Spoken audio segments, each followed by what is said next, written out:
Perkenalkan, kami dari kelompok 4. Sebelumnya, nama saya Aziz Wisasongko, NIM 2505033. Nama saya Maulana Wasim Setiawan, NIM 2505040. Perkenalkan, nama saya Umar Karim, NIM saya 250-529. Sebelumnya nama saya Muhammad Farid Amiruddin, NIM 2505011. Saya Agnes Ananda, NIM 2505021. Kami akan menjelaskan aliran laminar dan aliran turbulens. Pada percobaan kali ini kami menggunakan simulasi laminar flow around a sphere. Pada simulasi ini terdapat 3 objek, yaitu madu, air, dan susu. Pertama kami akan menguji objek madu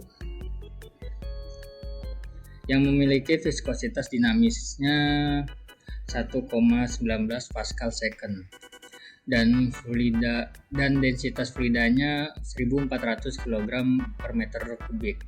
Kecepatan fluida di sini dapat kita ubah, misalkan pada objek ini kecepatan minimal 3 cm per second dan kecepatan maksimalnya 42 cm per second.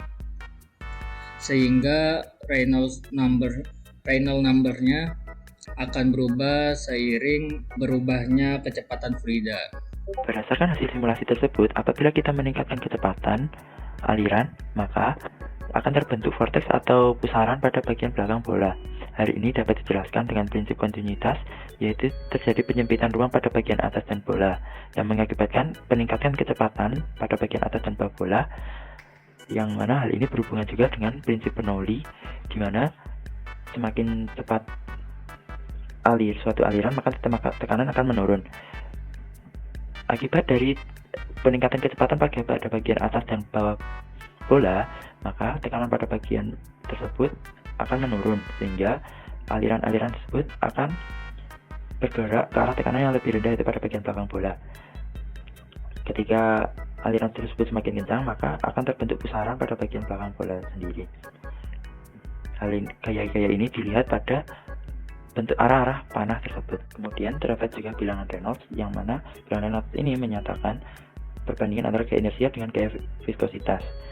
Dapat mudahnya juga bilangan Reynolds sendiri ini untuk mengetahui apakah aliran ini adalah aliran laminar atau aliran turbulen. Pada bilangan Reynolds rendah, aliran sangat simetris karena fluida kental menempel rapi pada bola. Namun ketika kecepatan dinaikkan, fluida akan kehilangan energi untuk menempel, sehingga memicu pemisahan aliran dan membentuk pusaran acak pada bagian belakang bola. Bilangan Reynolds sendiri didapatkan dari perkalian antara massa jenis fluida, kecepatan aliran fluida, diameter yang dibagi dengan viskositas dinamik. Kemudian pada aliran turbulen, Hubungan prinsip kontinuitas dan asas Bernoulli. Yang pertama, kegagalan asas Bernoulli.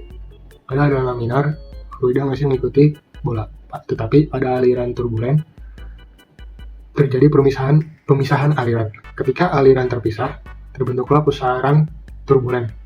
Di area pusaran turbulen belakang ini, asas Bernoulli tidak lagi efektif karena berubah menjadi energi thermal yang asalnya itu energi mekanik fluida. Tekanan di area belakang sangat rendah sehingga menciptakan perbedaan antara bagian belakang dan depan bola. Analogi laminar flow dan turbulent flow dalam kehidupan sehari-hari. Bayangkan saat hujan turun dengan gerimis yang pelan. Air hujan jatuh dengan tenang dan teratur. Tetesannya turun perlahan mengikuti arah yang sama. Jalanan terasa lebih nyaman dan air di selokan mengalir dengan halus tanpa banyak percikan.